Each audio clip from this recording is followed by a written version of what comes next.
আমরা দেখছি বাংলাদেশের লক্ষ লক্ষ কোটি কোটি যুবক ছেলে মেয়ে এই পুরা সময়টা এই 1.5 মাস ফুটবল বিশ্বকাপ দেখছে, কিন্তু আমরা এই আস্তে আব্বা কিন্তু 1.5 মাস একটানা গতকালকে রাত্র পর্যন্ত, গতকালকে 12টা 15-তে আমার বয়ান শেষ হয়েছে। গতকাল রাত্রেও 12:15 বাজে আমি কথা শেষ করছিলাম তিতাস উপজেলায় কুমিল্লা। তো তখনও আমি শেষ মিনিট পর্যন্ত আলহামদুলিল্লাহ আল্লাহর উপরে ভরসা করে বলতে পারি পুরা 1.5 মাস আমরা একটানা আগে পিছে আমরা বলে গেছি, এ কথা বলে গেছি, চিল্লাইয়া গেছি, কেউ না শুনুক আমাদের কথা, কিন্তু আমরা চেষ্টা করছি আমার উম্মতের সন্তানদেরকে সচেতন করতে, ফিরাইবার চেষ্টা করছি, বলতে থাকছি, আমরা বলতে থাকছি। পুরা বৃষ্টি হয়, ওলামায়ে কেরাম তবুও বল, ঝড় তুফানে এই বৃষ্টিতে বর্ষায় আমাদের শায়েখ দামাত বারাকাত একদিনও আমি মাদ্রাসার প্রয়োজনে সপ্তাহের মাসের কয়েকটা দিন মাদ্রাসার প্রয়োজনে খালি রাখছিলাম মাহফিল থেকে। এটাও হযরত অনেক সময় পছন্দ করে না যে না মাদ্রাসাও ঠিক রাখতে হবে, মাওলানা উম্মতকেও বলতে হবে। আরে এখনো না আলহামদুলিল্লাহ চারিদিকে ইসলাহী মাহফিল মসজিদে মসজিদে মাদ্রাসায় মাদ্রাসায় হচ্ছে আলহামদুলিল্লাহ। আজ থেকে 10 বছর আগে 8 বছর আগে আমার তো স্পষ্ট মনে আছে আমাদের শায়েখ আল্লামা মুফতি মুশতাকুন নবী কাসিমি হুজুর আমারে বলছে মাওলানা প্রয়োজনে হ্যান্ড মাইক নিবেন, হ্যান্ড মাইক নিয়ে উম্মতের উঠানে উঠানে দুয়ারে দুয়ারে ইসলাহের ফিকির করবেন। এবং সত্য কথা, আমরা বিগত দিনে গত 5 বছর আগেও 6 বছর আগেও বাড়ির উঠানে ছোট্ট রুমে ওই পাশে কয়জন মহিলা সামনে 3-4 জন পুরুষ বসা, এমনও বহু মজলিসে বয়ান করছি। ইসলাহী মজলিস কি, সংশোধনের এই ফিকির কি, এটা বুঝতো না। আলহামদুলিল্লাহ শায়েখের উৎসাহের কারণে দুয়ারে দুয়ারে উম্মতের উঠানে উঠানে বলে গেছি, উঠানে উঠানে। তাহলে বলার উদ্দেশ্য হলো এই লক্ষ লক্ষ উলামায়ে কেরাম, হাজার হাজার উলামায়ে কেরাম আল্লাহর পথের দাওয়াত ও তাবলীগের সাথী, আল্লাহর দ্বীনের দায়ী, আল্লাহর দ্বীন নিয়ে ফিকির করে ভাবে, আখিরাত নিয়ে ভাবে, ওনারা এখনো এই উম্মতের মধ্যে অপরের সংশোধনের চেষ্টা চালু রাখছে, চেষ্টা করতেছে, বলতেছে এটা যতদিন চালু থাকবে খোদার কসম আল্লাহর ওয়াদা পুরা জাতি আমি আল্লাহ পাপের পরিমাণ যতই হোক আযাব দিয়ে ধ্বংস করব। এবার বলেন ইসলাহী মজলিস কি পরিমাণ দরকার? আপনারা এবার কোন ছেলেরা ভাই তোমরা এবার বলো, কথাটা বুঝেন নাই আপনি? আমাদের অস্তিত্বের জন্য দরকার, আমাদের টিকে থাকার জন্য দরকার, আমাদের আগামী প্রজন্মের বেঁচে থাকার জন্য দরকার। এই আসমান ও জমিনের স্বাভাবিক গতিধারা, এই আসমান ও জমিনের এই সূর্য চন্দ্র আলো বাতাসের স্বাভাবিক ধারা পৃথিবীতে চালু থাকার জন্য কি দরকার? ইসলাহী দরকার, ইসলাহী ফিকির দরকার। শুধু মাহফিল না, মানে ইসলাহী ফিকির, সংশোধনের ফিকির। এবার ব্যক্তি পর্যায়ে হোক, ঘরে হোক, বাপ ছেলেকে বলতে হবে, মা মেয়েকে বলতে হবে, দাদা নাতিকে বলতে হবে, অধীনস্থকে অভিভাবক বলতে হবে, শাসক জনগণকে বলতে হবে। প্রত্যেকেই প্রত্যেকের সাধ্য মতো, কেউ 1 জনকে বলুক, কেউ 1 লক্ষকে বলুক, কেউ 10 জনকে বলুক, কেউ 10,000কে বলুক, কিন্তু এই কথা স্পষ্ট আব্বা বলতে হবে, ফিরাইবার চেষ্টা করতে হবে। কথা বুঝছেন কিনা বলেন? এটা জরুরি।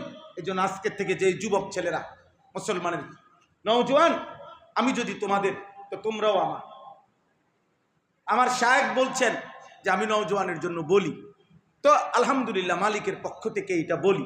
তো বলার উদ্দেশ্য হইল আমি যদি যুবক হই তোমার, তুমিও তো আমার, ঠিক আছে না ইনশাআল্লাহ?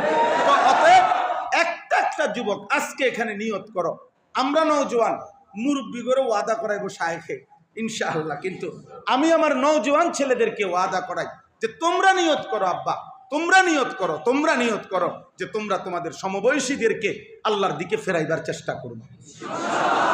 বলো ইনশাআল্লাহ, বলো ইনশাআল্লাহ, জোরসে বলো ইনশাআল্লাহ। খেলা তো শেষ হয়ে গেল, হ্যাঁ খেলা তো শেষ হয়ে গেল। উল্লাসী নাফরমান শেষ পর্যন্ত যে যার জন্য উল্লাস করছে, প্রত্যেক মহব্বতের দল তো হেরেই গেল।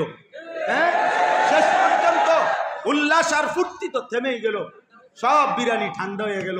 হ্যাঁ, কত ভোট, কত বাজি, কত প্রস্তুতি, কত রেলি, কত মোটর সাইকেল শো, বহুত কিছুরই আয়োজন ছিল চারিদিকে, কিন্তু সব আয়োজন রাতের অন্ধকারে স্তব্ধ হয়ে গেল, নীরব হয়ে গেল। সব কিছুর উপরে থুতু মাইরা বেঈমান পরাজয় স্বীকার করে হাইরা গেল।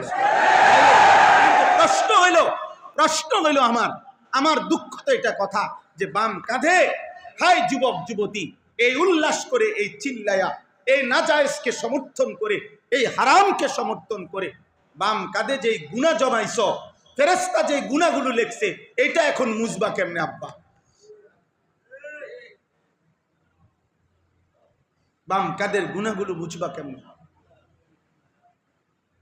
বলো না।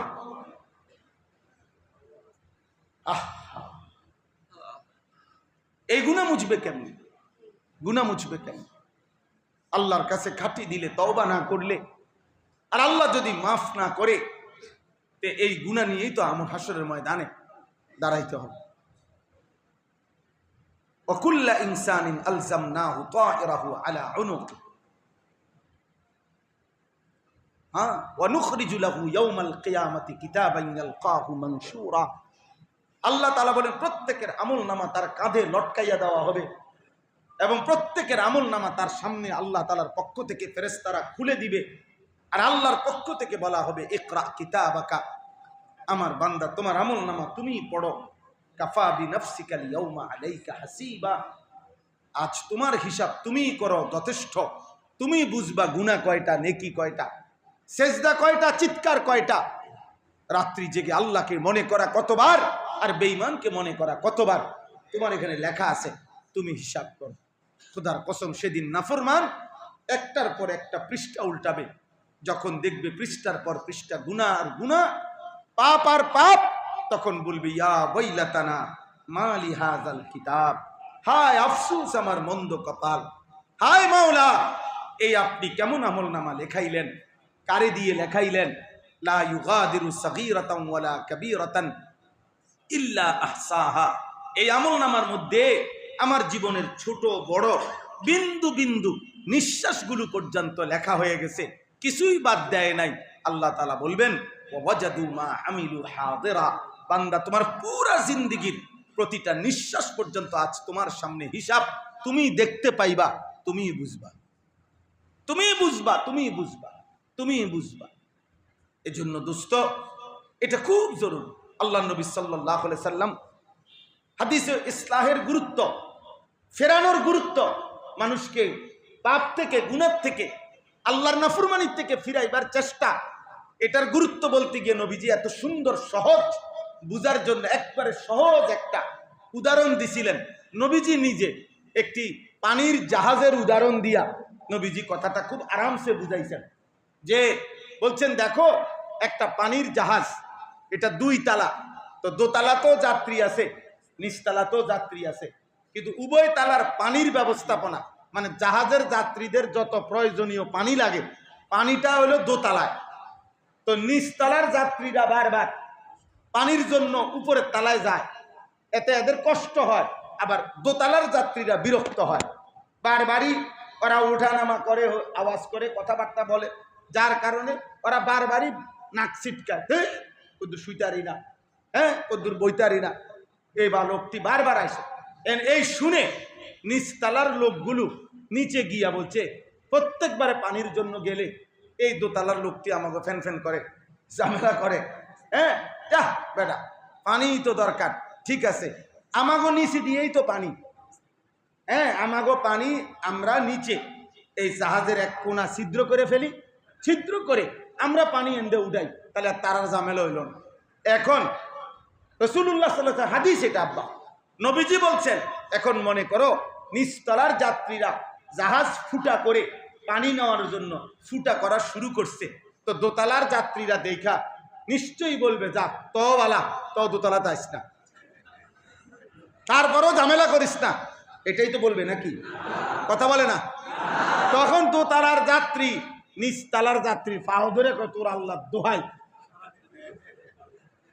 হ্যাঁ তোরা দরকার হলে 24 ঘন্টা পানি নে, ভাত খাইস না, দরকার শুধু পানি খা, কিন্তু এই কাম করিস না।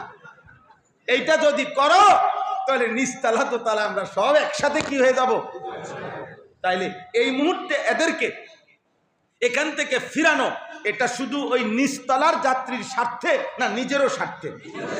এই কথাই, এই খালাস কথা এটাই আব্বা। গুনার থেকে ফিরানো, জিনা, ব্যভিচার, মদ, জুয়া, চুরি, ডাকাতি, হত্যা, খুন, ধর্ষণ, নারী নির্যাতন, অস্থিরতা, বেহায়াপনা, 24 ঘন্টার এই দিবা রাত্রির ঘন্টার পর ঘন্টা মোবাইল দেখা, নারী দেখা, অশ্লীল ছবি দেখা। হায় যুবক, 365 দিনে দিনকে দিন রাতকে রাত তুমি নারী দেখো, ছবি দেখো, অশ্লীল দৃশ্য দেখো। 365 দিনে একটা বছর চলে গেছে, একদিনও ফজরের নামাজ পড়লা না। একদিনও আব্বা এমন ভুলা মালিক রে কেমনে ভুললা, এমন মালিক কেমনে ভুললা? একটা কুত্তা, এই বাপ, একটা কুত্তা রাস্তার বাড়ির পাশের কুত্তারে যদি 8-10টা হাড্ডি দেয়, চোষা হাড্ডি, এক টুকরা গোস্ত এটার ভিতরে নাই, সুইয়া ফালাইয়া দিছে, এমন হাড্ডিটা দিলে ওই হাড্ডি চাবাইয়া এই কুকুরটা পর্যন্ত, একটা কুত্তা পর্যন্ত অল্প কয়টা হাড্ডির কৃতজ্ঞতায় ওই বাড়িওয়ালাকে ছাড়ে না, এই লোকটাকে ছাড়ে না। উনি আমারে কয় টুকরা হাড্ডি দিছে। একটা কুকুরের ভিতরে যদি হাড্ডির কৃতজ্ঞতা এতটুকু থাকে, একটা কুত্তার ভিতরে এত বড় আসমান ও জমিন, এই চাঁদ, সূর্য, আলো, বাতাস, রোদ, বৃষ্টি, আকাশ, জমিন, এই খাদ্য, ফুল, ফল, ফসল, তরু, লতা, এই শরীর, স্বাস্থ্য, জীবন, যৌবন, সুস্থতা, হাত, চোখ, নাক, কান, পাও, অর্থ, সম্পদ, স্ত্রী, সংসার, নিঃশ্বাস, চোখের দৃষ্টি, হাতের শক্তি, এই কায়নাতের 24 ঘন্টা এত লক্ষ কোটি নিয়ামত দিয়েও যে মালিক তোর কাছ থেকে একটা সেজদা পাইল না, আরে তুই একবার ভেবে দেখ, কুত্তার চাইতো খারাপ বেটা, কুত্তার চাইতো খারাপ, কুত্তার চাইতো খারাপ বেটা, কুত্তার চাইতো খারাপ, বেনামাজি কুত্তার চাইতো খারাপ, সেজদাবিহীন নাফরমান কুত্তার চাইতো খারাপ। তোর মালিক তোকে কি পরিমাণ নিয়ামত দিছে বেটা, হ্যাঁ? এই পৃথিবীতে কৃতজ্ঞ প্রাণীর যে কোনো গবেষক বলবে কৃতজ্ঞ প্রাণীর উদাহরণ কুকুর। কুকুর একটি কি প্রাণী? কৃতজ্ঞ প্রাণী। কুকুর হাড্ডির কৃতজ্ঞতা স্বীকার করে, আর এই নাফরমান এত বড় কায়নাত যে রব তাকে দিছে, সে তার কৃতজ্ঞতা স্বীকার করে, তাকে সেজদা করবে না। ছি ছি ছি ছি, ঠিক ওই জীবনের উপর এই কথাটা এখানে আল্লাহ বলছে, ওমান আযলামু মিম্মান ইফতারা আলাল্লাহি কাযিবা। আল্লাহ তাআলা বলেন, তার চাইতে বড় জালেম আর কে হতে পারে যে আমি আল্লাহর উপরে মিথ্যা অপবাদ আরোপ করে। কার উপরে? 3 জিনিসে মিথ্যা অপবাদ হয়। 1 নাম্বার, যে ব্যক্তি তাওহীদের খেলাফ কিছু বলে, লা ইলাহা ইল্লাল্লাহর বিপরীত কিছু করে, সে আল্লাহর উপরে মিথ্যা অপবাদ দেয়। 2 নাম্বার, রাসূলুল্লাহ সাল্লাল্লাহু আলাইহি সাল্লামের 23 বছরের জিন্দেগীর 1 সেকেন্ডকে যে প্রত্যাখ্যান করে, সে আল্লাহর উপরে মিথ্যা অপবাদ আরোপ করে। 3 নাম্বার, কোরআনুল কারীমকে যে প্রত্যাখ্যান করে, সে আল্লাহর উপরে মিথ্যা অপবাদ করে। আল্লাহ বলেন, উলাইকা ইউরাদুনা আলা রাব্বিহিম, কিয়ামতের দিন ওই নাফরমানদেরকে আমার সামনে পেশ করা হবে। ওয়ায়াকুলুল আশহাদু হাউলাইল্লাযীনা কাযাবু আলা রাব্বিহিম, আর একটা একটা করে আমার 5টা সাক্ষী পরপর এসে আমি আল্লাহর সামনে 5টা সাক্ষী আমি আল্লাহ পেশ করব। ওরা একে একে বলবে, আল্লাহ এই আপনার সেই নাফরমান বান্দা যে আপনার তাওহীদকে মিথ্যা প্রমাণ করেছে, রিসালাতকে মিথ্যা প্রমাণ করেছে, আপনার কোরআনকে মিথ্যা প্রমাণ করেছে। 5টা সাক্ষী 1 মিনিটে বলি। 1 নাম্বার সাক্ষী হলো ডান কাদের বাম কাদের ফেরেশতার জবান, ফেরেশতা বলবে তার মুখে। 2 নাম্বার, আমল নামার লিখিত খাতা। 3 নাম্বার, আমাদের দেহের অঙ্গ প্রত্যঙ্গ। 4 নাম্বার, পায়ের নিচের জমিন। 5 নাম্বার, স্বয়ং আল্লাহ নিজে। এই 5টি সাক্ষীর মাধ্যমে আল্লাহ বলবে। শেষ কথা হইল, আল্লাহ তাআলা তখন বলবেন, এই সমস্ত সাক্ষ্যে যখন পাপ প্রমাণিত হবে, অপরাধ প্রমাণিত হবে, তো আল্লাহ বলবেন, আলা লানাতুল্লাহি আলা যালিমিন, হে নাফরমান, তোর উপরে আল্লাহর লানত, লানত, লানত। অতএব জি রোজাদার যারা আছেন, কোথায় মাদ্রাসার দোতলায় মেহেরবানি করে যারা রোজাদার তারা মাদ্রাসার দোতলায় ইফতার করে ইফতারের জন্য যান। যারা রোজা রাখেন নাই এমন কেউ উনারে আগায় দিতে যায়েন না, উনি নিজেই খুঁজে নিব, ঠিক না? জি মাশাআল্লাহ। তো আল্লাহ তাআলা বলেন, শেষ কথা এটাই, আলা লানাতুল্লাহি আলা যালিমিন। আমার তাওহীদকে প্রত্যাখ্যান করেছ, তোর উপরে আল্লাহর লানত। আমার রসুলের জিন্দেগি প্রত্যাখ্যান করেছ, তোর উপরে আল্লাহর লানত। আমার কোরআনকে প্রত্যাখ্যান করেছ, তোর উপরে আল্লাহর লানত। লান এজন্য নবীজি বলছে, লানাল্লাহু আকিলার রিবা, আল্লাহ তাআলা সুদ যে খায় তার উপরে লানত। অমুকিলাহু, সুদ যে দেয়, খায় যে, দেয় যে, শাহেদাহু, সাক্ষী থাকে যে, কাতেবাহু, লিখে রাখে যে, যে যেভাবে জুড়ে সুদের সাথে তার উপরে লানত, লানত, লানত। লানাল্লাহুল খামরা, অশারিবাহা, অমুবতাআহা, ওয়াবাইআহা। আল্লাহ নবী বলেন, মদের উপরে আল্লাহর লানত। মদ যে পান করে তার উপরে আল্লাহর লানত। মদ যে ক্রয় করে তার উপরে আল্লাহর লানত। মদ যে বিক্রি করে তার উপরে আল্লাহর লানত। ও আসীরাহা, মদ যে বানায় তার উপরে আল্লাহর লানত। ওয়াল হামুলাতা মাহমুলাতা ইলাইহি, যে মদের বোঝা বহন করে, ওই গাড়ি, ওই ড্রাইভার, ওই হেল্পার, ওই কোম্পানি, ওই বস, ওই কর্মচারী, সবগুলোর উপরে আল্লাহর লানত, আল্লাহর লানত, আল্লাহর লানত, আল্লাহর লানত। এই জন্য পাপীর উপরে আল্লাহর লানত করে, নাফরমানের উপরে, চরিত্রহীন ব্যভিচারীর উপরে আল্লাহর লানত করে। এই জন্য দয়া করে চলো বাপ, নিয়ত করি আমরা আমাদের প্রত্যেকের নিজের ইসলাহ এবং আমাদের প্রত্যেকের সম্ভব যেদ্দুর অপরের ইসলাহ সংশোধনের চেষ্টা করব ইনশাআল্লাহ। বলো ইনশাআল্লাহ, বলো ইনশাআল্লাহ। নওজোয়ান ভাই, ফজরের নামাজ পড়বো ইনশাআল্লাহ, 5 ওয়াক্ত নামাজ পড়বো ইনশাআল্লাহ। আল্লাহকে নারাজ করব না। আজকের এই ইসলাহুল উম্মাহ ওলামা পরিষদ মাধবদীর এই মেহনত, এই ফিকির আল্লাহ কিয়ামত পর্যন্ত কায়েম রাখেন, দায়েম রাখেন। আমাদের শায়েখ আরিফ বিল্লাহ হাকিমুন নফস আল্লামা মুফতি মুশতাকুন নবী কাসিমির কলিজা ছেঁড়া এই ফিকির আল্লাহ তাআলা উম্মতের জন্য কিয়ামত পর্যন্ত জারি করে দেন। আমিন। সুবহানাল্লাহি ওয়া বিহামদিহি।